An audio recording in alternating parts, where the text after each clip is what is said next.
आप सभी को जय मसीह की। मैं आपका होस्ट सिलास मुर्मू। मैं आज आप सबों का होप चैनल हिंदी में स्वागत करता हूं।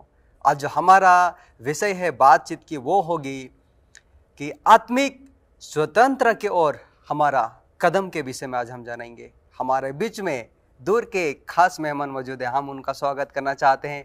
Elder Anthony Sharma ji. शर्मा जी, आपका बहुत बहुत स्वागत है हमारे बीच में। आप आए हैं और जुड़े हैं और लगातार हमारे प्रश्नों का आप प्रतिक्रिया लगातार दे रहे हैं। तो प्रिय दर्शकों, आइए आज की जो बातचीत है उसे हम शुरू करने से पहले आइए हम छोटी सी प्रार्थना करें। स्वर्गीय पिता परमेश्वर, फिर से हम आपको धन्यवाद देते हैं। ये जो सुंदर अवसर आपने हमारे जीवन में फिर से जोड़े हैं। आप हमें बहुत आशीष दिए हैं कि हम जो वचन है उनसे हम गहरी सीख सीख सकते हैं।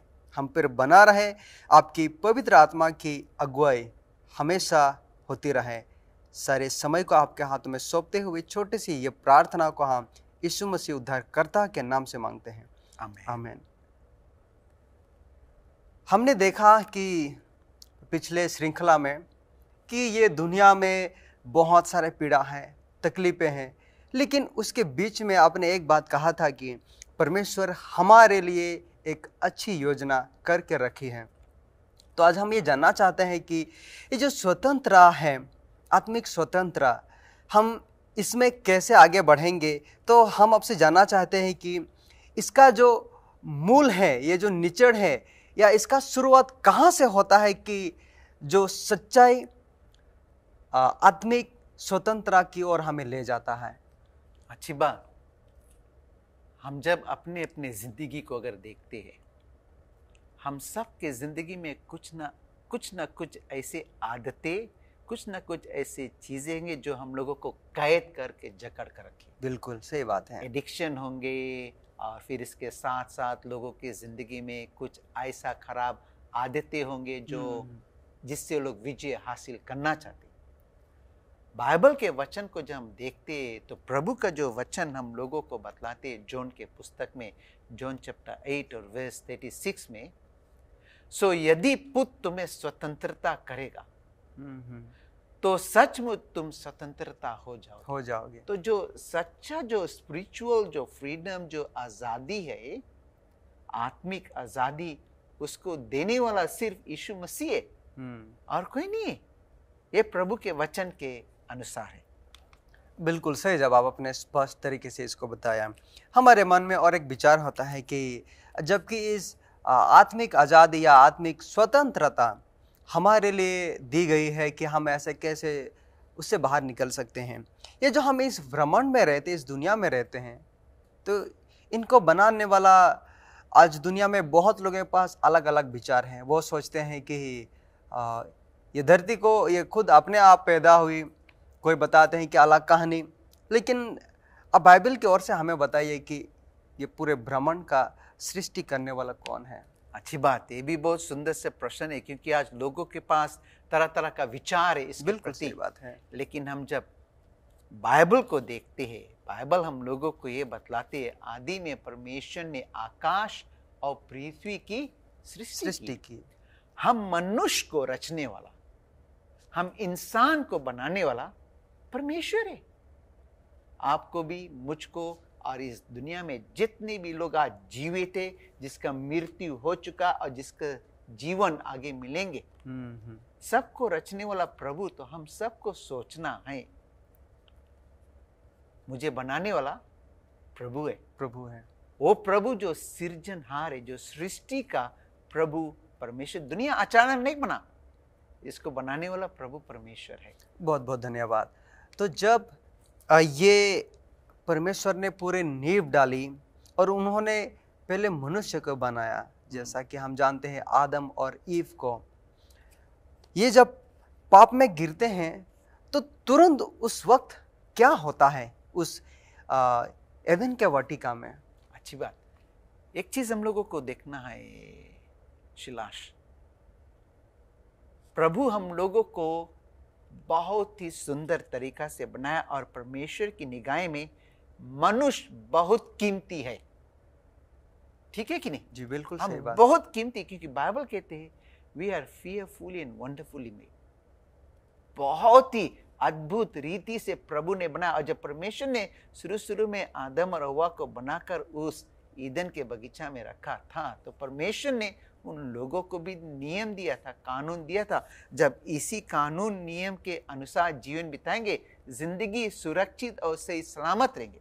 और परमेश्वर ने एक कानून उन लोगों को दिया था, और जो हम लोगों को book of Genesis chapter 2 verse 17 में लिखा कहते हैं, पर भले या बुरे के ज्ञान के जो वृक्ष है, जो पेड़ है, उसका फल तू कभी ना खाना, क्योंकि जिस दिन तू उसका फल खाएगा उसी दिन अवश्य मर जाएगा। प्रभु ने कहा था, पेड़ के छाए में वो लोग जाकर बैठ सकते थे, पेड़ के पत्ते छू सकते थे, फल भी छू सकते थे, लेकिन प्रभु ने क्या मना किया था? प्रभु ने ये मना किया था कि तू उस फल जिस दिन तोड़कर खाएंगे उस दिन तेरा मृत्यु हो जाएगा। जी, सही बात। जी हाँ। ये आपने, ये जो विचार आपने दी, लेकिन आज हम देखते हैं कि शायद वही कारण है जो आज मृत्यु हमारे बीच में आ गया है। हम देखते हैं कि एक मनुष्य का पैदाइश होता है तो उसका देहांत भी होता है, वही कारण है जो पाप की वजह से। जी हाँ, बाइबल हम लोगों को बतलाते, पाप का जो मजदूरी है मृत्यु है। और इंसान आज दिन प्रतिदिन मरते हैं। बेबी पैदा होते हैं, पैदा होने के दौरान कई बेबी का मृत्यु हो चुका। इंसान आज मरते हैं, ये पाप का नतीजा है। बहुत बहुत धन्यवाद। प्रिय दर्शकों, हमने देखा कि ये मृत्यु कैसे इस धरती पे आई, कैसे हमारे बीच में आ गए। आगे में जाके हम और बहुत कुछ सीखेंगे, हमारे साथ बने रहिएगा। हम फिर से मिलेंगे एक छोटी सी ब्रेक के बाद।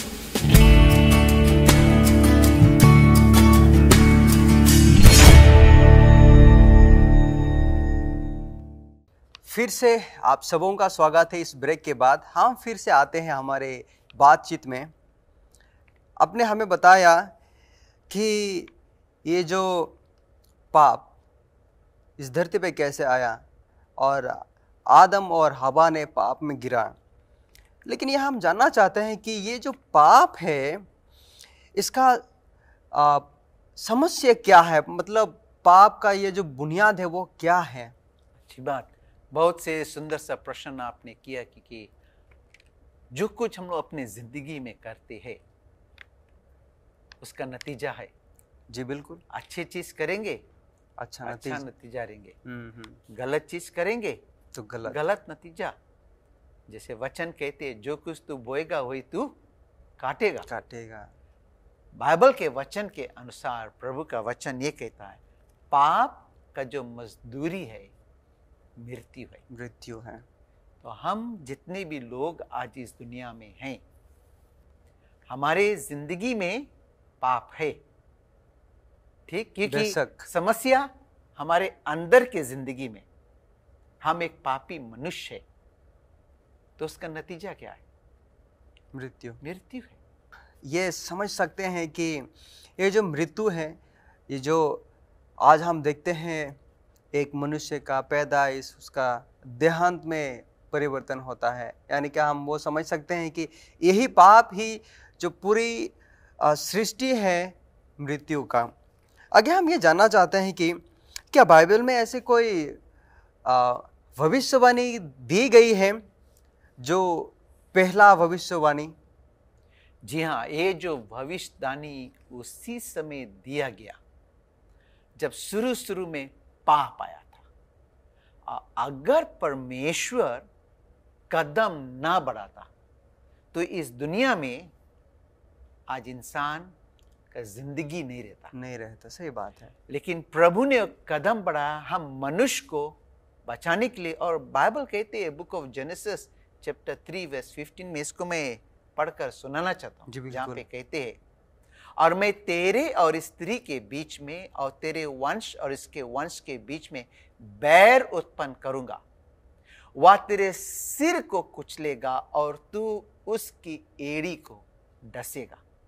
ये जो प्रोफेसी, जो फर्स्ट जो प्रोफेसी जो प्रभु ने खुद किया था कि एक दिन आएंगे, एक समय आएंगे, मनुष्य को ये जो मृत्यु के जो समस्या उससे बचाने के लिए यीशु मसीह इस दुनिया में आएगा। यीशु मसीह अपना जान उस कैलवरी के क्रूस पर देगा और जान देने के दौरान यीशु घायल होगा। और जान देने के दौरान उसका एक वजह, क्योंकि यीशु को जान देना पड़ेगा मनुष्य को बचाने के लिए, और यीशु ने वो कर दिया। पहला भविष्यवाणी वही था परमेश्वर की ओर से मनुष्य को बचाने। बहुत बहुत धन्यवाद। तो आपने बताया कि एक बचाने के लिए, जी हाँ, तो ऐसी कौन सी प्रतीक प्रदर्शित गया था कि यीशु मसीह का बलिदान के बारे में?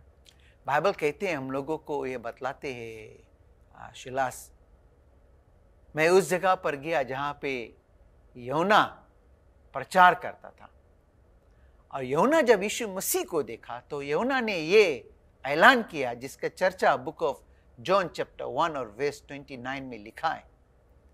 दूसरे दिन उसने यीशु को अपनी ओर आते देखकर कहा, देखो ये परमेश्वर का मेमना है जो जगत के पाप को उठा ले जाता। आमीन। यीशु मसीह मेमना है। यीशु मसीह वो मेमना है जो सारे जगत, जो हर एक प्राणी का जो पाप है अपने ऊपर ले लिया। हमारी जिंदगी में जो कुछ भी पाप है, जो कुछ भी परेशानी है, इतना याद करना, उसको उठाने वाला यीशु मसीह है, लेने वाला यीशु मसीह है। बहुत बहुत धन्यवाद कि आप ये बता रहे हैं कि आप हमें समझा रहे हैं कि ये जो पाप है, उस पाप के लिए यीशु मसीह का बलिदान कितना आवश्यक है हर एक के जीवन के लिए।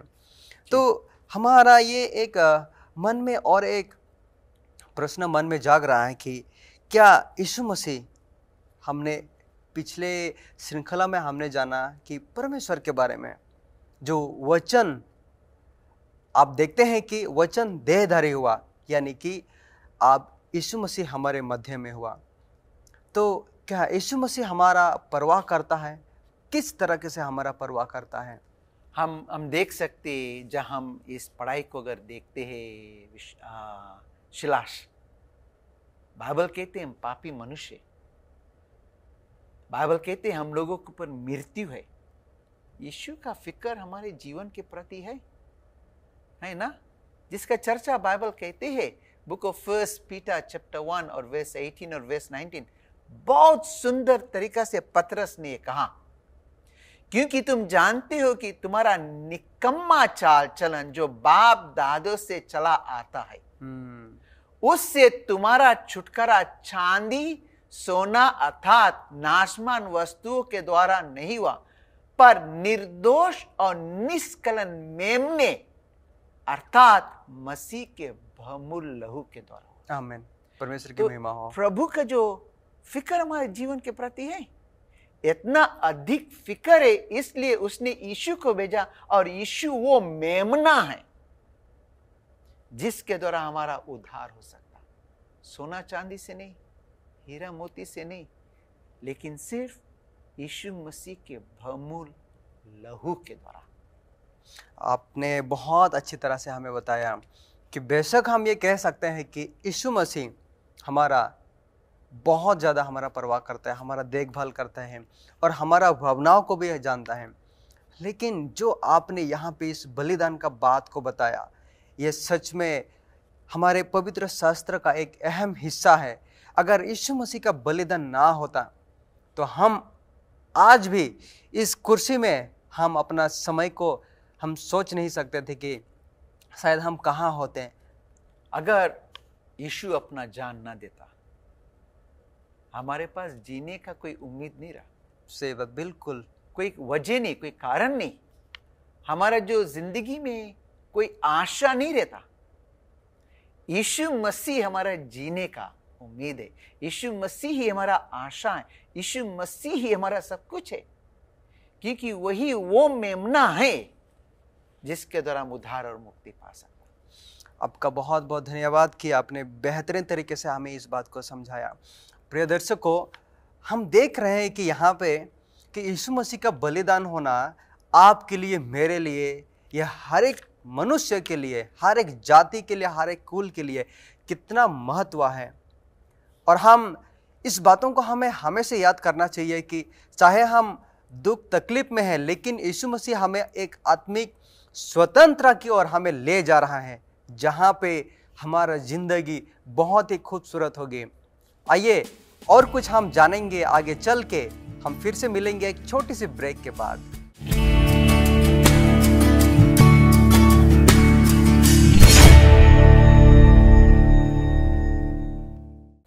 फिर से आप तमामों का स्वागत है हमारे इस बातचीत में। आज हम बहुत कुछ सीखा और कुछ है हम आज सीखेंगे। हम आते हैं हमारे अतिथि के पास।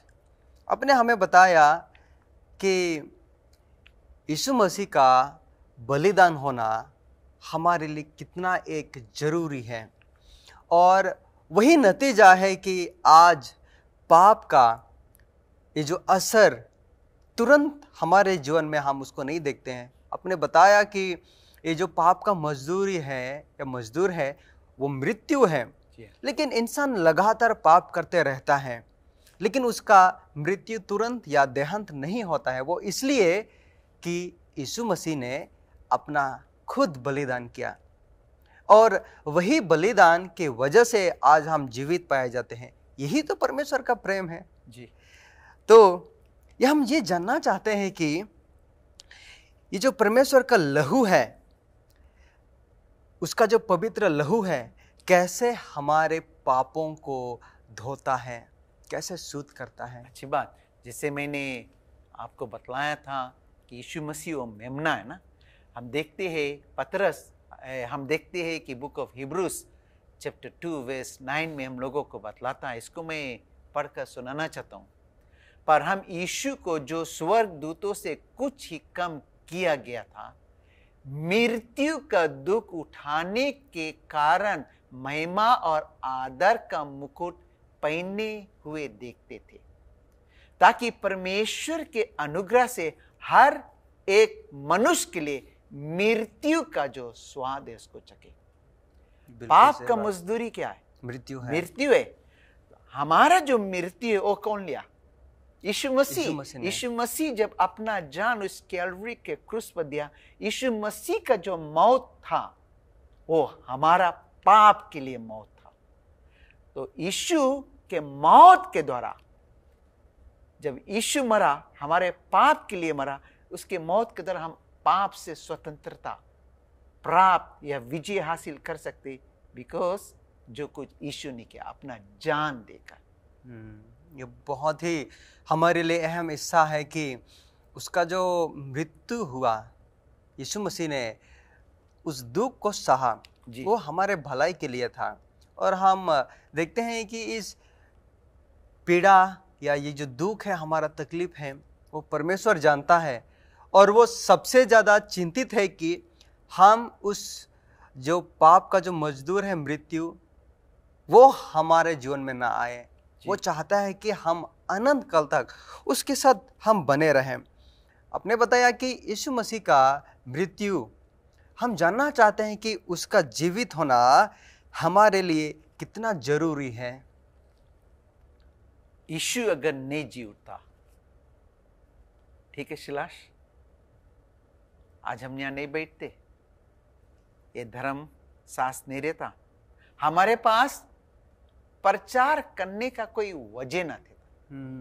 बाइबल कहते पहला कुरिन्थियंस के पुस्तक में 15 और 17 में, और यदि मसीह जी नहीं उठता तो तुम्हारा विश्वास व्यर्थ है और तुम अब तक अपने पाप में फंसे हो। बिल्कुल सही बात। तो यीशु अगर नहीं मरता, यीशु तो मरा, लेकिन अगर जी नहीं उठता, हम पाप में फिर भी रहते। सिलाश, हम वहां उस कब्र के अंदर गए थे जिस कब्र में यीशु मसीह को रखा गया था। और खुशी की बात यह है कि वो जो कब्र है खुला हुआ, और उस कब्र के पास ये लिखा हुआ है, ये यहां नहीं है, ये जी उठा। जी उठा। हमारा यीशु मसीह जीवित है। हम एक जीवित प्रभु परमेश्वर की स्तुति करते और हमारा यीशु मसीह जीवित है, क्योंकि वो सारे दुनिया का मुक्तिदाता है और वो एक कारण है हम लोगों को उसके दंडवत करने का। बिल्कुल, ये सही बात है कि यीशु मसीह का मृत्यु और जीवित होना हमारे दैनिक जीवन के लिए कितना बड़ा एक हिस्सा है, यानी कि ये भी बोल सकते हैं कि एक तोहफा है हमारे जीवन के लिए जी। अगर यीशु मसीह का जीवित ना होता तो हमारा एक दिन जीवित होना वो एक व्यर्थ के बराबर होता। अपने हमें पढ़ के सुनाया जो ये बात पौलुस कहता है कि उन्होंने कोरिन्थियों का जो मंडली थे उन्होंने इस बात को बताया कि क्योंकि बहुत से ऐसे लोग थे कि यीशु मसीह का मृत्यु या उसका पुनरुत्थान को ज़्यादा ध्यान नहीं देते थे, लेकिन पौलुस इस बात को उन लोगों को समझाया और उनको बताया, और ये चीज़ ये हो गया कि एक सामर्थ का कारण बन गया। और वही वजह है कि आप आज हमारे बीच में इस बात को बता रहे हैं कि और इन सारे विषयों को हमें सचेत कर रहे हैं कि उसका जीवित होना हमारे लिए कितना अहम हिस्सा है। जी। और आपने बताया कि यीशु मसीह का ये जो लहू है वो हमसे कैसे हमारे पापों से छुड़ा लेता है। हमारे पाप जो दिखाई नहीं देता है लेकिन हमारे मन में एक युद्ध के तौर पर होता है। और कुछ आप जोड़ना चाहते हैं इसमें तो आप हमें थोड़ा मदद करेंगे बेहतरीन समझने के लिए। मैं ये कहना चाहता हूँ, यीशु तो अपना काम कर चुका, हम लोगों को भी कुछ करना है। जी जी। और बाइबल का जो फेवरेट वर्स है जो हर एक लोग जानते हैं, परमेश्वर ने जगत से ऐसा प्रेम किया कि अपना एक ही लौता पुत्र यीशु मसीह को दे दिया ताकि जो कोई इस पर विश्वास करे वह नाश ना है परंतु आनंद जीवन पाए। हम लोगों का काम क्या है? विश्वास करना। किस पर विश्वास करना? यीशु मसीह पर। यीशु मसीह पर। और जब हमारा विश्वास यीशु मसीह पर रहेंगे, हम उसको अपना जिंदगी में लेंगे, तो हम कदम बढ़ाते उस जीवित प्रभु परमेश्वर की ओर, यीशु मसीह की ओर। वो यीशु मसीह जो कब्र में से जी उठा। बहुत बहुत धन्यवाद, आपने इतना अच्छे तरीके से हमें बताया कि और हमारा विश्वास, हमारा ये जो अंदर में महसूसपन हो रहा है वो सच में एक आनंद के तौर पे।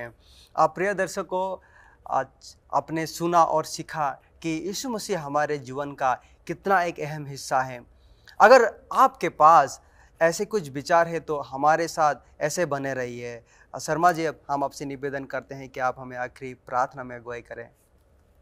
हम धन्यवाद देते हैं प्रभु कि जब हम पापी ही थे तो यीशु ने हम लोगों के लिए अपना जान दिया।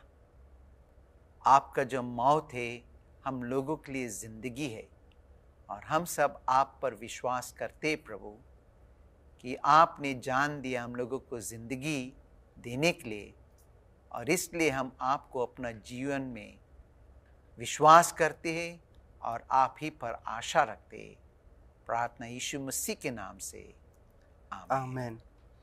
प्रिय दर्शकों, हॉप चैनल हिंदी एक ऐसा स्थान है जहां पे आपको तरह तरह का आपको जवाब मिलेगा, हर एक प्रश्नों का उत्तर आपको मिलेगा। हमारे साथ बने रहिए और ये संदेश को दूसरों के साथ जरूर साझा करें। अगर आपके मन में कुछ विचार है, प्रश्न है, जरूर आप हमारे साथ शेयर कीजिए।